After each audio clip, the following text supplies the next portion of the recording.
Everything But Politics podcast.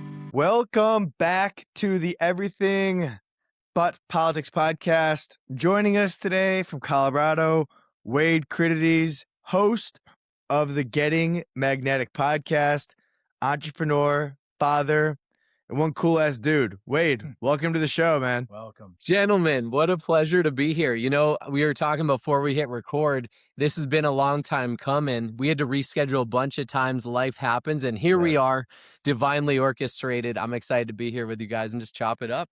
Yeah, absolutely. All these good things are always worth waiting for, and even when you wait, they still happen just like that. So It's good to have you. It's good to finally meet you. Wait, a trend I've been seeing a lot of with friends through social media and even yourself is high rocks. You tell us about what is high rocks. Tell us what's going on there. What is that? Yeah. So High Rocks, for anyone who hasn't heard of it or has maybe heard of it, like it's honestly kind of taken the fitness world by storm a bit because it puts together a few disciplines. There's like some level of functional fitness and running. And so it's actually this standardized race. There's essentially 8 stations with a 1 kilometer run to start each station. And then a functional like exercise, like there's 1,000-meter row, there's a 50-meter sled push, pretty heavy. There's 100 wall balls, there's burpee broad jumps. It's nothing crazy, no barbell, no Olympic lifting or anything like that. So the coolest thing, I think why it's so popular, is it's accessible. It's not easy. It depends how hard you go, of course. But anyone who's relatively fit can run a kilometer, which is like 0.6 miles, and they can do all the stations, which is weighted lunges, kettlebell carries, row, ski or wall balls, sled push and pull are probably the most strength based, but there's different divisions. So I've seen like elite athletes doing it, NFL athletes, the best CrossFitters in the world. And then I've seen like 65, 70-year-old like women tag team doing it together.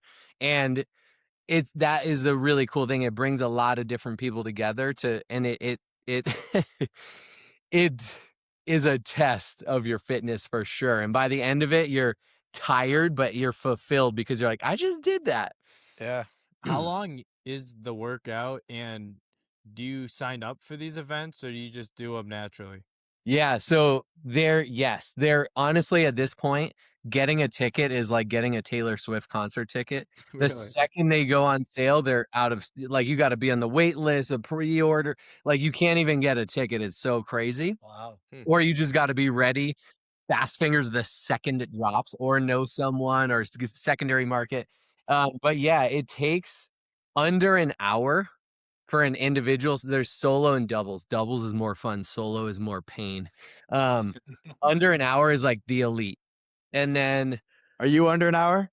I'm under an hour. I Okay. qualify. There's a world championships in Sweden this summer in June. Yeah. So my partner and I, we qualified for it. So this is like my new training focus, but it's just fun. I've been doing, I grew up an athlete. I played football and basketball through college. So there's that training. I transitioned it into CrossFit, which I think is very good base fitness. And then High Rocks was this new, up and coming thing with more running. And I'm like, all right, let me do something new and different. So it's been cool. Now it's probably an hour 15 to an hour and a half for like the average fit person. And then, but if you do it in 2 hours, hey, you do it in 2 hours. Like it's it's all relative. Will you bring the family to Sweden?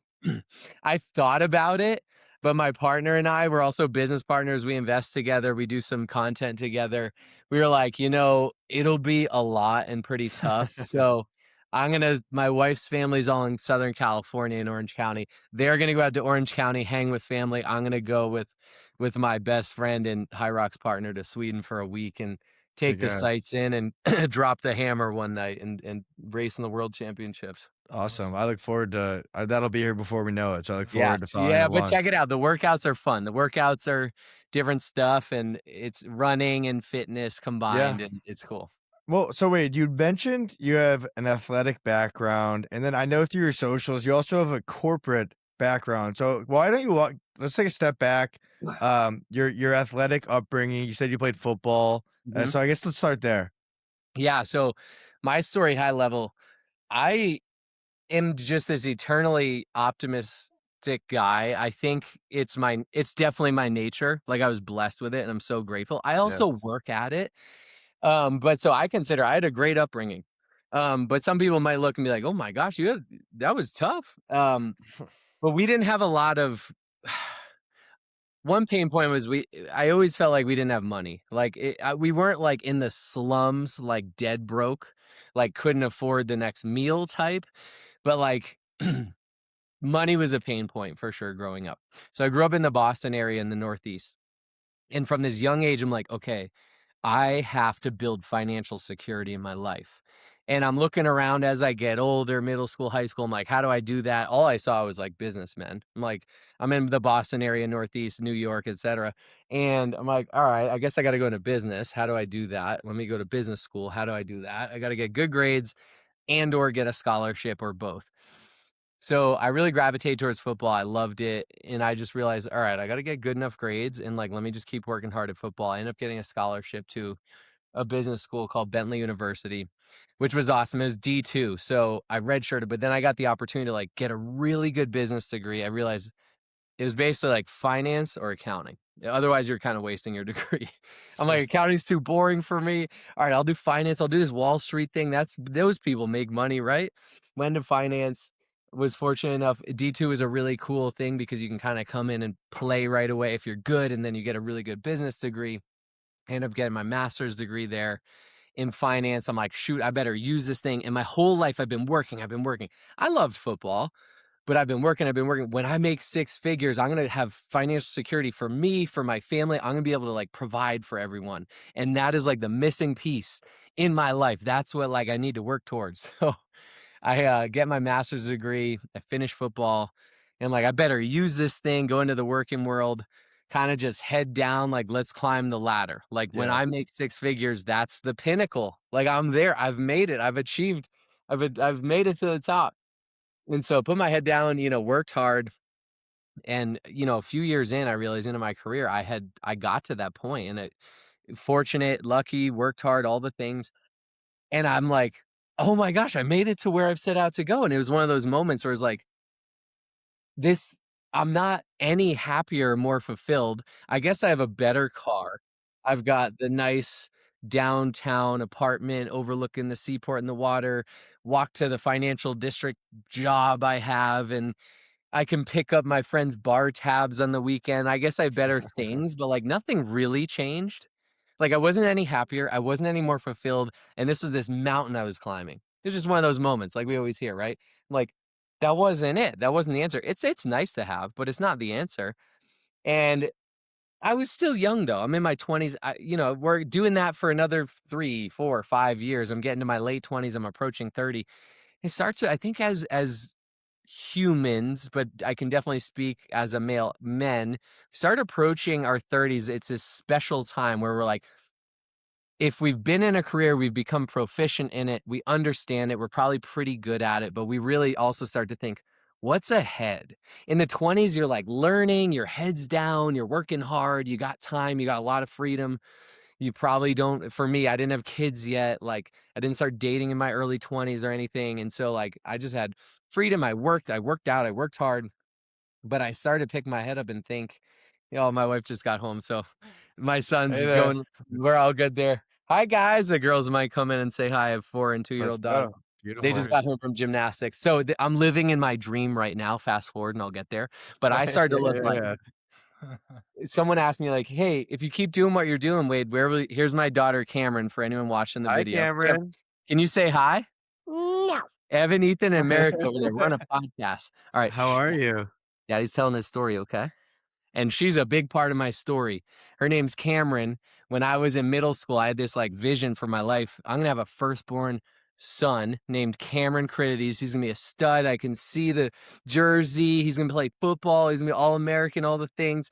Told my wife, like I've known my whole life, that's a different story. But hey, we're gonna have firstborn sons to be Cameron. She's like, well, we're waiting. Once we got pregnant, we're waiting to find out if it's gonna be a boy or a girl. Cameron can go either way. Let's go Cameron either way. I'm like, all right. She popped out a girl. I'm like, Cameron, I always thought you were gonna be a boy, but you're a girl, and I need to be a girl dad. We'll get there. Back to I'm approaching 30. Mentor asked me, hey, if you keep doing what you're doing, where will you be in 5 years? And are you okay with that? And I'm like, okay, everything on paper is great. I'm a VP in my finance firm doing Wall Street type work, like working for a credit fund, but in Boston, so not as aggressive. And um, I started to think, whoa, I can see where I'll be with this job. Like, it's great on paper. It's gonna be a good salary, good income, finance income. You know, on paper, everyone will think, oh, Wade's killing it and successful. But like, is that the life I want? Like, I'll have a good life, but I'll work a lot. I'll travel a lot for work. At that point, I want to be a dad, and I want to be one of those present dads, but also a dad that's like building something and showing, not telling. Like, not just like, Yeah. you can do anything, you can be anything, chase your dreams. But I'm in a job that I didn't hate my job, but I wasn't like, I am so passionate about finance and doing loans for these big companies and whatever. Like, I learned a ton. I'm so grateful for it. So I started to think, what do I want my life to look like? And I swear I'm 36 now, so 6 years later, but I'm living it, and I have been for a while. I want to be a dad. I want to be present. I want to wake up and design each day. I want to make money and be successful and all that stuff too. But success to me was like, can I wake up and design my day around the things I loved, which was, I didn't have it at the time, but I do now. Family, my health and wellness, fitness, obviously my marriage, that's a part of family, and work I could be passionate about. And I'm like, all right, how do I start taking steps there? Long story longer, long story short, I'll boil it down. I started to open up my mind instead of just staying head down, same day, rinse and repeat, same weekends, Monday through Friday, 9 to 5, more than that. It's like I started like reading books and like asking entrepreneur friends what books they read and what podcasts they listen to, and going to some conferences and stuff, and exposing myself to the people whose lives I want, who dropped their kids off at practice or school, who went surfing at 2 p.m. on a Wednesday because they wanted to and the waves were great. Like, I'm like, what? This level of freedom? I do not have that. Long story short, I was like, I got to become an entrepreneur. Didn't know how to do that. I was trained to be a really good finance employee through getting a master's and then like almost 10 years in finance. And I'm like, how the heck do I become an entrepreneur? This episode of the Everything But Politics podcast is sponsored by Brick House Coffee Co. For all my dark coffee lovers out there, Brick House Coffee has got you covered. Their black is a rich, bold profile for those who enjoy a bold cup with notes of dark chocolate. Now back to the show. All right, so wait, let's take a step back. When you're doing all this finance and advancing in your professional career, like you said, you were trained as well as you could have been. You're making progress, even though maybe wasn't fulfilling. You're making progress. What was your health like during this climb in your professional life? So, okay, yeah, great question. Honestly, what I've realized about myself, I'm 36 now, so 36 years of research on myself. I think life and everything, it comes down to like identity. And from a young age, I identified as an athlete. And so then being like, okay, what does an athlete do? Okay, athlete practices, trains, works out, performs in games. And then as I get older, I started to learn, okay, an athlete works out hard. It's not just about game day. It's like the off season. It's all the things. I started to see the best of the best and what they did. And then honestly, I wish I knew about nutrition and the body and everything in college. It would have helped me so much, but I didn't do that until my 20s. I actually, I'm in the finance career, and I started to get really interested in optimizing my health, my life. I did this primal health coaching program with Mark Sisson. He was like this. Oh, we had Mark on our show. We love Mark. Dude, Mark's the best. He was like at the time, like mid 60s, ripped six pack. I'm like, look, it's not that hard to be like ripped at 28. I shouldn't say not that hard. It's a whole new level at like 65 or whatever he was at the time. And I'm like, I'm following that guy. So, primal type, paleo type ideology, and it's so much beyond. I started to learn so much about nutrition. So I did his stuff, just not even to become a coach, just for my own personal knowledge, which then I could bestow upon my family when I started a family. And so honestly, my health started getting better and better as I got into my like towards 30. And that was with nutrition, because I was always an athlete. I did CrossFit after football ended. And so that was kind of like just taking that mentality and competitive drive and putting it into CrossFit. So there was the fitness side. So I was basically working and working out. And then I would like party on the weekends. Like I was a finance bro, like Yeah, I through get and it. through.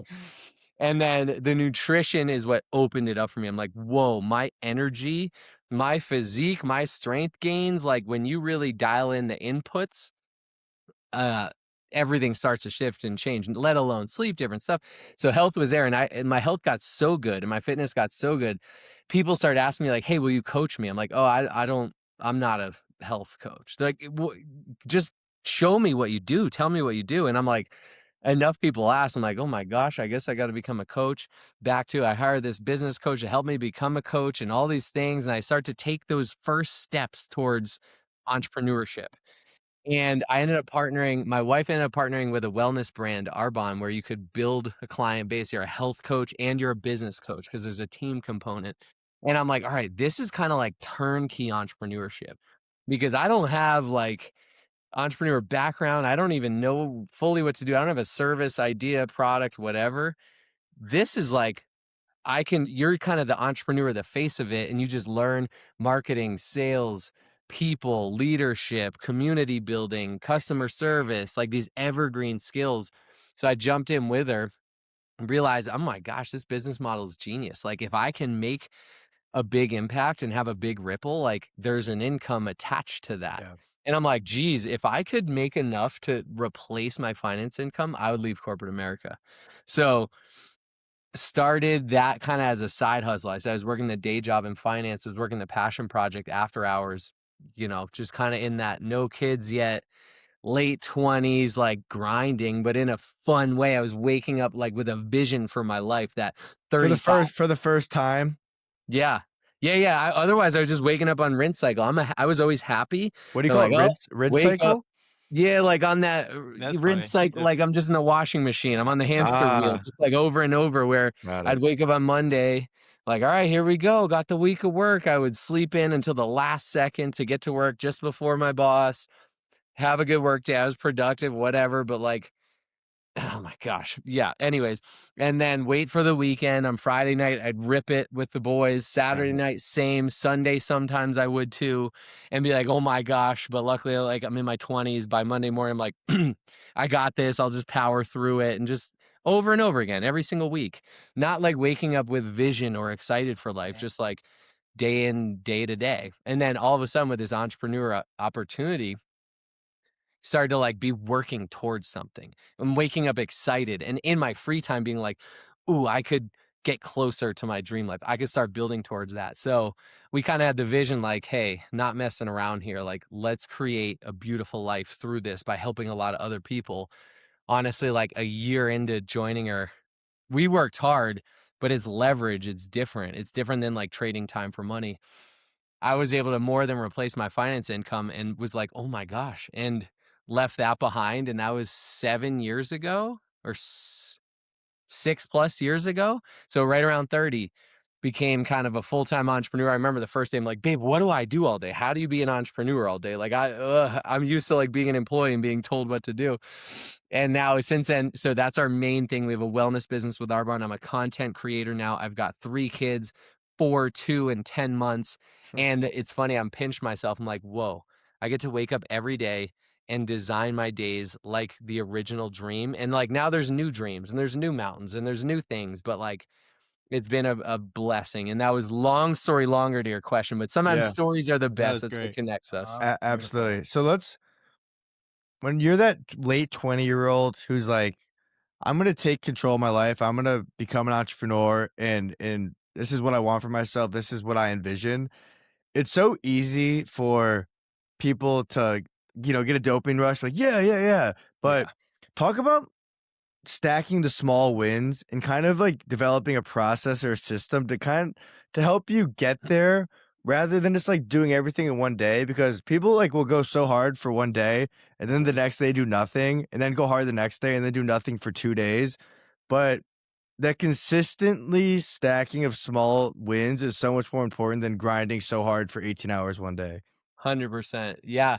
I think there's a few factors that I realized. Look, everything makes sense looking back, like hindsight's 2020, right? So at the time I didn't have this like perfect system that I was like, I'm just going to follow this track system. But like looking back, I realized it kind of, the pieces came into place. But it does start with like, you got to have the vision, because that's like the fuel. Like you got to have the, why are you doing it? What are you building? What are you creating? What does the vision of your life look like? Like, what are you working towards? Because I think a lot of people mistake movement with progress. Like everyone's busy. I don't know people that are like, I'm not busy. Like everyone's so busy, but most people are just moving. They're just busy. They're one thing to the next, the work, and they're picking up the kids from soccer and this, and they're cooking dinner and blah, blah, blah. And then they're watching their show. And then it's like they're busy, but are they progressing towards where they want to go? Or are they just in that hamster wheel, right? So I think having the vision and clarity, honestly, the world steps aside for people who are clear on where they're going, like people who are convicted. And that doesn't mean you need to be loud and boisterous and proud about it. But like when people can feel your energy and they know that you know where you're going, things open up for you. So that vision is important, because then that makes the 18-hour workday or the 2-hour workday, you're just moving towards it. It's almost the fuel for it. From there, yeah, it's easy to get fired up. We know motivation is fleeting, right? So that's where you got to like fall back on the vision, but then on kind of your standards, habits, identity, right? And that comes back to something we were talking about earlier. But I think at the end of the day, like our identity shapes our life. Like I said, I'm an athlete, so I don't try to work out. I don't try to eat clean most of the time. I don't try to like be good at recovery and sleep. Like it just is. I just do it. It's almost second nature at this point, because I fall back on my identity. I'm an athlete. This is just what I do. Not perfect at it. Heck So no. what are some non-negotiables for you every single day? Yeah, now and looking back then in kind of building the entrepreneurship, that's what I realized is like, okay, I got this big vision. I need to boil it down. Like, what's the next step, or what's a goal with a timeline that's tangible? And then it's like, who do I have to become to get there? Like, who is that version of me? Like, okay, how do I just start doing that? What does that person do every day? And like in a business and building an entrepreneur business, it's like, all right, sales, marketing, outreach, content, putting myself out there, emails, whatever it is, right? So I started to boil down to like, what are the things that actually move the needle in this business? And this is back then, and this is still current day. And so we started to realize that, and we became successful in the business, and we reached the top of the company and had built this beautiful life. But a lot of people are like, how'd you do it? How'd you do it? And it's funny. We were like, you know what? And we just started writing it down on an airplane to like a leadership retreat for this wellness brand, Arbonne. We just started writing down on a napkin on an airplane, our mentor, my wife, and I. And by the end of it, we had this like kind of comprehensive, like daily, we called it the 90-day cycle journal. Business, seasons, life, kind of a lot of stuff happens in 90-day cycles. And we're like, hey, if you do these things daily for 90 days, like why? And of course, there's goal setting, there's vision, there's your why, but it's like daily stuff. Who are you connecting with? Who are you starting conversations with? Entrepreneurship is being an evangelist for what you have to offer. So at the end of the day, it's like, and then who are you following up with? Most people don't follow up. They're just like, oh, I reached out, I connected once. Like they don't follow up. If you really want someone on your show and they're a big deal and they might not see the DM, and you just send a DM once, they're probably never gonna be on the show. But you follow up, you find a different way, you find their gatekeeper, you find their email, you find their personal Facebook page, whatever. Like fortune's in the follow up. Yes. Are you putting yourself out there? So we built this kind of thing, this habits journal, which is funny looking back now. And now my daily non-negotiables, I work my Arbonne wellness business by connecting with people. I work out almost every day, 5-6 days a week. I spend quality time with my family every morning, every evening, even sometimes during the day. And I do content. Now content's a big part of I love doing content. It's my creative outlet. I work with brands. So like those are kind of my daily non-negotiables. And what used to be, and what I'm like realizing I need to re-implement, like I need to learn every day. I need to just read a little bit, listen to a little bit of a podcast, have a conversation with a mentor, something where I'm like absorbing and learning. And I think now also, as I'm getting older, faith and spirituality is a big part of it. So like, am I setting time aside each day to like go within, to connect, to like flex those spiritual muscles And Yeah. that's like my biggest opportunity and something that I've lacked the most in life and where I'm like learning the most because I'm like newer to it. So you mentioned something that I want to dive into, and just to give you some background, a large portion of our audience fits into that young entrepreneurial branch. Mhm. So you mentioned these 90-day cycles, which I feel is a great starting place for a lot of people, because thinking in years or decades could be a lot for people, but 90 days is okay. We're about to be Yeah, I think we we're started talking 90 days Yeah, ago, so we're about to probably. be through Q1 2026. This will be out of the 30th. So in Yeah. 2 days, we're into Q2. With that, to talk about these 90-day cycles, what did you do in these 90-day cycles? I guess going from day 0 to day 1, and what you implemented into each day in that calendar. That's such a great concept. Yeah. So, like we talked about, having a vision is great. And then just boiling it down, like, okay, let me put my head down for the next 90 days. And it's kind of not like evaluating day in, day out, like, what did I produce today? That gets exhausting. It's really hard because some days are great and you got wins. And some days you're like, I've been working hard and I worked hard today and there's literally nothing to show from it. And I think there's a quote. It's like, when nothing is happening, everything is happening. And there's the Chinese bamboo tree proverb, and Yeah, I've seen where that. basically, you water it, it's his fable, not Yeah, even a I've seen fable, it's that. reality too. But Yeah. old man watering the bamboo tree over and over, and everyone's laughing at him because nothing's sprouting. And then I think in like, I don't know, a few weeks span, it grows like 90 feet or something crazy, right? And that's really what happens when nothing's happening, everything is happening, but it's all under the surface and it's within you and all those connections you're making and all the stuff you're doing and the content you're putting out there and all the background stuff, it's all working, but oftentimes you can't see it. So I think being pretty consistent, it's not like changing and chasing the new shiny penny every day. Like, oh, that didn't work yesterday, so I'm gonna try this today. It's like, stay consistent with it, understand, learn from people who have been there before you, and then just kind of put your head down for 90 days and don't even like evaluate or pick your head up, because what you'll find is 90 days in, what you did week 1, month 1, 2 weeks before the 90-day cycle ends, like, it starts to, like, really show up and surface, and you start to build momentum. But then it's not like you don't build a business in 90 days. You're not, like, resting on your laurels. You're like, "Let me reflect. What went right? What could I have done better at?" And you just keep building and stacking. So it's really finding those daily non-negotiables. That was huge. I reached the top of my company in the Arbonne wellness business, and I started to rest on my laurels a bit.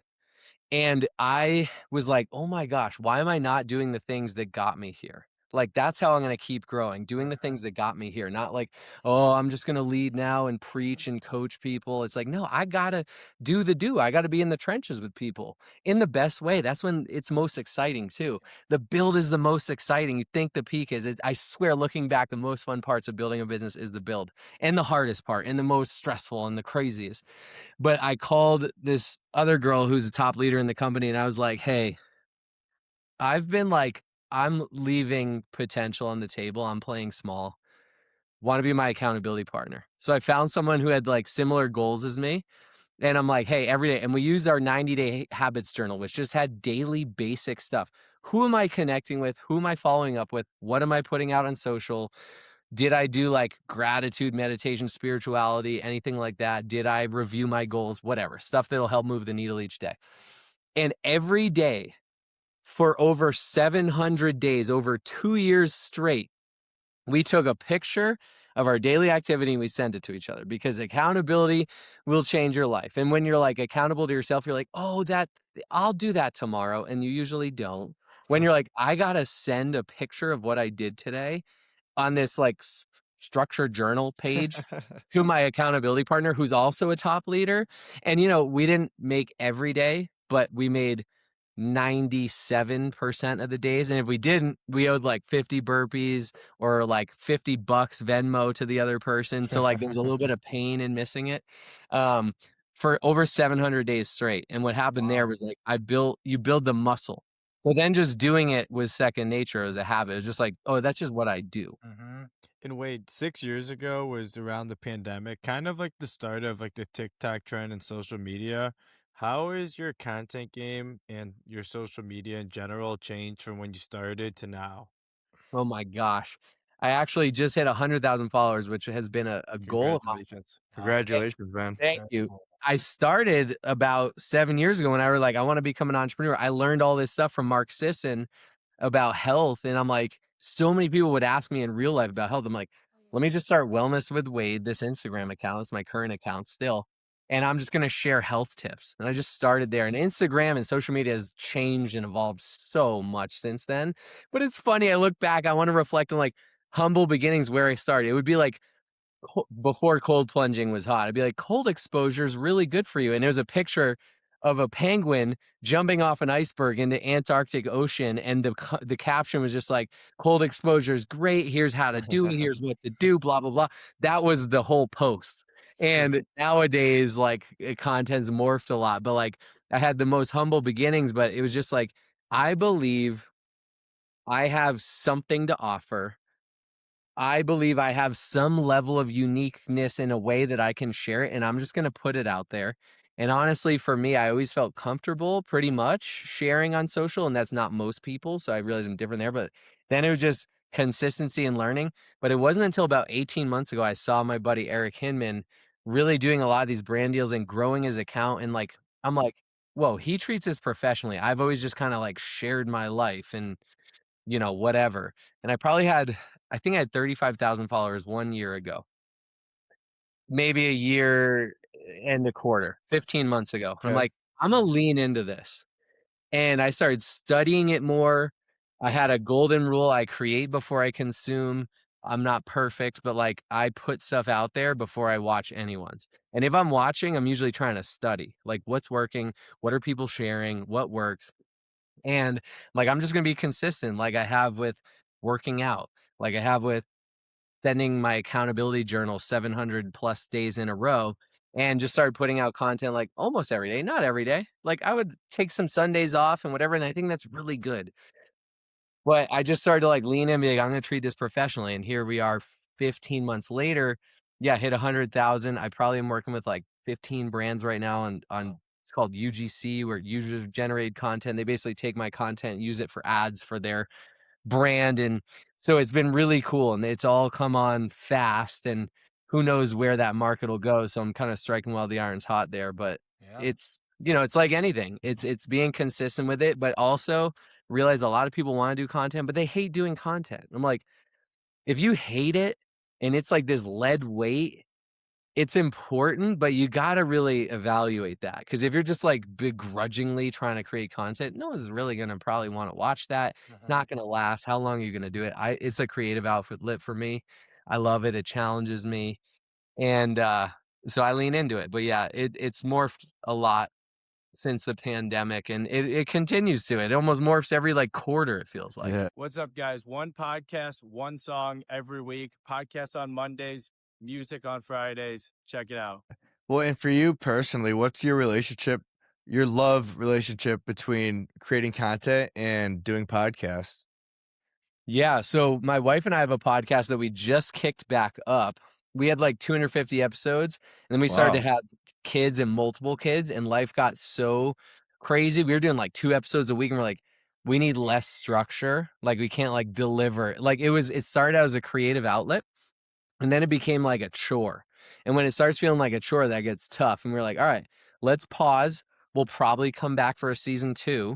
So we paused for like a year. And then we came out with like, we felt inspired like 6, 8 episodes, maybe 10. And then we were like, having another baby, let's pause again. And then my wife had but like specifically she did tough postpartum season after our 3rd. And like we went through the ringer, not even enough time, or that's not this podcast, but like it was crazy. It was like nothing we or I have ever dealt with. It was the deepest I've ever had to dig in my life. You think like being a man is like being strong and providing and all this stuff, and it is. But I was like, oh my gosh, showing up for your family is really it. And so my son's 10, almost 11 months, and she's like really, my wife's feeling so much better, but like she went to hell and back literally on earth. But So she's like, I want to share because I think it's not talked about and postpartum and mental health. And I think people are going to relate. And I want to share all the resources that helped. We got really resourceful. And so we're doing this. Our podcast is back and we're doing this series. And like, I'm so proud of her because it's vulnerable stuff to share, but there's it's one thing if I come on and share, hey, this is my entrepreneur journey. This is how you get super healthy and fit and jacked. It's like, I'm like, babe, you know how to go to the depths with people and pull them out because you've literally been there. And like my energy and how I serve is like, you want to thrive? Let's ride. Let's do this. And like, so it's cool. We have different. So content for me is short form, fun, creative. Podcast is long form. If someone is listening for long form, they know, like, and trust you more versus a 15-30-second video. Yeah. So honestly, the short form usually leads to the long form. Hopefully you have something there. But yeah, there's a dynamic there. It depends what you're looking to do. And is the podcast you do with your wife just you two, or do you bring people on? We do both. Sometimes we do just us episodes. Sometimes we do solo, just me or just her. And sometimes we bring guests on. So it's kind of a little bit of everything, but we just kicked it back up. And now it's going to be like when we feel inspired to share a message, we're just going to sit down, hit record, and do it. No cadence, no deliverables, just like, From the hey, heart. this is going to add value. Here, we're going to put it out there. Well, and it's the coolest part that you don't get to experience yet is in 20, 30 years when your kids get to listen back. Yeah. Like I can only imagine like going back to I was born in 2000, so going back to the late 90s or early 2000s and hearing my 20, 30 something year old parents have a conversation about what they're facing. Like that's like the coolest part about this podcast world is not like now, but in a couple decades from now, going back and seeing how everyone's evolved. Like Cameron, dude, you are so right. And see yourself. Yeah, and keep going. Yeah, I've thought about that now. I'm like, if I had this with my parents, that'd be so epic. And I'm so excited for my kids to have that. And who knows? Hopefully, it's funny if they'll see dad's social media content, but the podcasts are gonna be really cool because they're evergreen. And yeah, that if anything is a testament, keep going and keep doing it because it's legacy and it's evergreen. And someone could listen 10 years from now and be like, oh my gosh, and learn something and something could click and they could go change the world. Like it's crazy. Yeah. Funny, your your kids are gonna be so happy and clouding their dad when they're in middle school and high school. Like my dad's got 1 million followers. Yeah. Oh man. I know. It's like I've done a content piece. I'm like, I almost want to do it for my wife, not for myself. Like kids are gonna get teased in high school because they have hot parents or whatever. And be like, and then it's like working out and continuing to like focus on our health and our fitness and all this stuff. Well, let's pivot towards health and fitness. So at this point, you got the high rocks going on. What are some other health trends that you're bullish on currently? Oh, it's good. It's funny. Trends. I think health is so foundational. Like there's so many hacks and trends. Like it's just the world we're living in. Everyone's looking for like the magic pill. Like, there's not. Supplements are supplemental. It's like around, I think. What supplements are you taking? Wow. Protein. I think a protein rich diet is great. If you can get it from steak and everything, great. I do take like a protein shake after workouts and stuff. A gut health I think is huge, but like the thing with supplements, there's so many bad players out there. Yeah. You got to find trusted brands and people who know what they're talking about, know what they're doing, have done the clinical trials. Like I just did a deal with a probiotic brand. My son is like cracking up there. A 10-month-old laughing is the best sound ever. He'll laugh about it in 20 years when he goes back and listens. Yeah. So I just started working with this probiotic brand and they've educated me so much. Most probiotics don't survive to your gut. So you're just taking this thinking you're helping your gut health and it's not. It's doing nothing. You're just paying for nothing. And so finding the right brand is important. So probiotics, I think magnesium supplementation is big. Vitamin D people are deficient in. But you need vitamin A, K, and E with your vitamin D. There's so many levels to it. A fish oil or omega supplement, I think, is huge. But overall, like these are supplements. I think generally the foundational principles of health and wellness is nutrition. And I'm an 80-20. 80% of the time I'm dialed. I learn the Marxist and paleo principles. I stick to that. 20%, if I want ice cream cone tonight with my daughters and a cookie, whatever, like, I'm gonna eat it. If I want Yeah. pizza and beers with the boys, like, I'm gonna do it. But, Yeah. like, 80/20 lifestyle. So, like, Got it. again, you're consistently healthy and your metabolic system is healthy, so you can go have the pizza and beer, and it's not, like, gonna wreck you or anything. Um, I think sleep is if sleep and exercise could be pills, they'd be the most potent, powerful pills in the world, but they're not that easy. It's not like people wanna just take a pill. If if they were a pill, it would change the world. But moving your body and resting enough, and everyone needs different levels of rest, are so important. So I look at nutrition, sleep, exercise, and stress management. I think are the 4 pillars I focus on. And think about those in a wheel. If if you're like a 9 out of 10 in fitness, you like crush it in the gym, you're up at 5 every day, your nutrition's pretty good, but you're up at 5 every day and you stay up till midnight, so your sleep is crap, and then your central nervous system isn't great, so your stress at work, like, you're undermining everything in your health, and that's just compounding gonna lead to it's gonna start with whispers, and then eventually it'll lead to autoimmune, Mm, cancer, heart attack. Not guaranteed, but, like, that's where it goes yeah. when you don't do these things. So I think fundamentally before any supplements, like, you sleeping well? You can get a Whoop or something to track it, an Oura Ring. Are you moving your body? You don't need to do CrossFit, but are you walking a lot? Walking is the best form of exercise for the human body. We were built to walk. We weren't built to do CrossFit and sprint and all that stuff. That stuff's great. But like at the very least, are you moving your body? Is your nutrition crap? Are you eating the standard American diet? Or are you focus on whole foods, like getting enough protein in? And then how's your stress levels? Because if you're crushing those areas, but you're super stressed at work or in your marriage or whatever, like you're undermining it all. And you can't be perfect in those, but like, okay, my stress is a 4 out of 10, my fitness is a 9. You know what? Maybe I need to focus more on my stress and Mm, just have the fitness on autopilot. But and then you start to supplement. And supplements can help. And you don't wait till stuff, but like supplements around the margins. So that's kinda how I think about it. Health is more foundational than its trends. But I got a sauna, I got a cold plunge, I love yeah. those things, like, those help me for sure. But again, it's getting the foundation right first, and then it's doing the other stuff right. Wait, Gotcha. so growing up, our mom fed us like the ultra processed garbage, Yeah. not a way that she really knew what she was doing. We were kids and she would buy zebra cakes and fruit roll-ups and that kind of shit. And we would eat it, not knowing any better.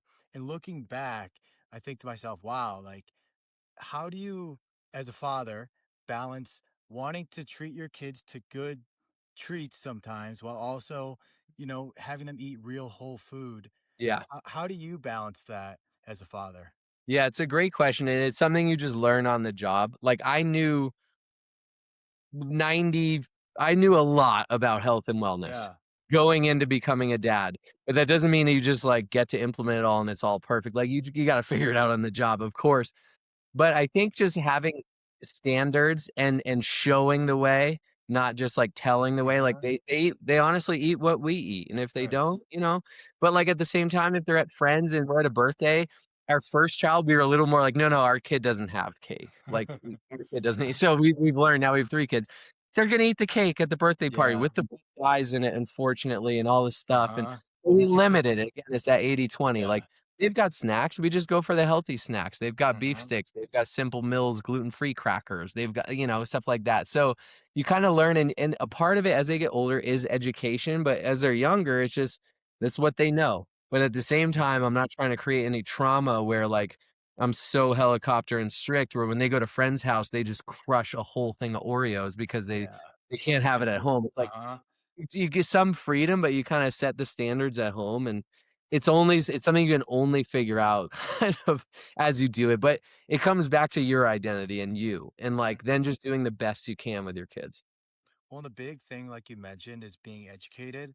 Like my mom, she didn't really know any better, didn't think anything of Yeah, it. It was like whatever, and we didn't think anything of it. And I feel yeah, like when your kids are mentally like, you keep telling them that's bad, and then when they eat it, it makes it even worse because mentally they know how bad it is.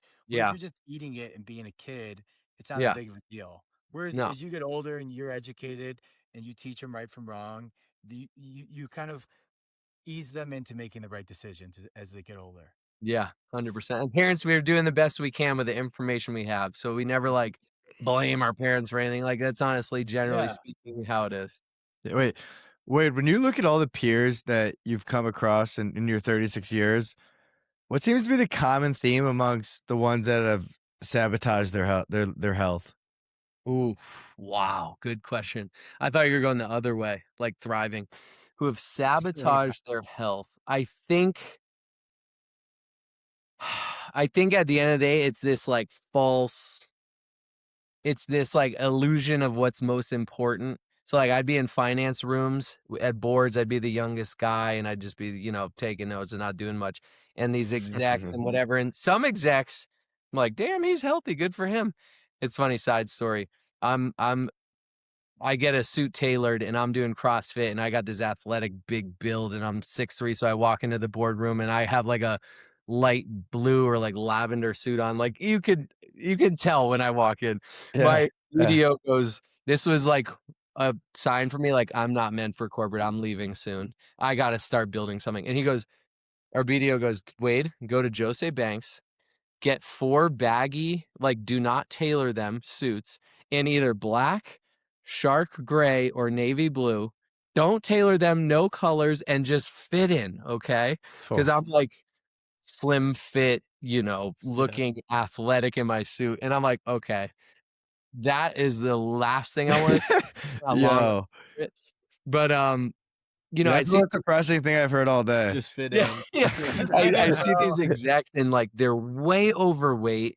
I'm like looking at them and I'm going through Marxism. I'm like, this person's gonna have like the chance they have a heart attack in the next 5-10 years is super high. And they have kids. And so I think the biggest thing sabotaging is like this false, not profit, like what they're focused on, what they think is so important, probably like the career or the money or building the wealth, like isn't the thing. We all know if we don't have our health, it's like the most important thing. Any billionaire would give up all their money just to feel good and be in their 20s again and be healthy. Like, so I think being healthy is so good for yourself, but then as you start to have a family, it's like the least selfish thing you can do. Like you got to have energy for your kids when they're toddlers and there's 3 of them, you're young, but also longevity. Like I want to be able to pick up my great grandkids and be like, I can lift them up and kiss them and enjoy them. So I think it's this false illusion of like what's most important. And you realize like love, family, relationships, and your health. Like if you don't have those, you don't have a wealthy life. Now I also want to be rich and wealthy, but it's not going to be at the sacrifice of those things. Well said. Yeah. Well, Wade, really, really love your perspective on longevity, and I feel your definition of wealth is not like the standard definition of wealth. It's much more than just financial, uh, you know, capital.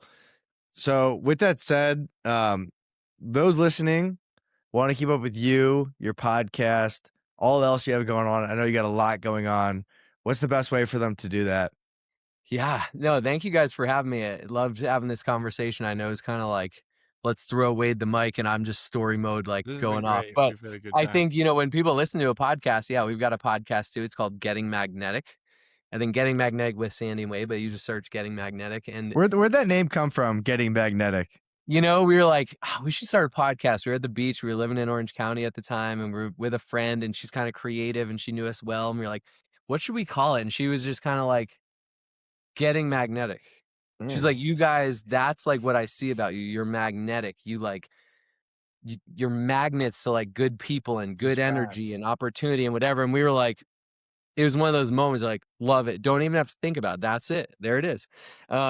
So with that said, the theme of the show has kind of been like creating the life, like getting magnetic to the life you want. And through health, through entrepreneurship, through mindset, through finances, through marriage, through like, we cover like all the big things basically. Right now we're in this postpartum series, like, Yes. oh my gosh, it's crazy. So getting magnetic. And then I'd say at Wellness with Wade on Instagram.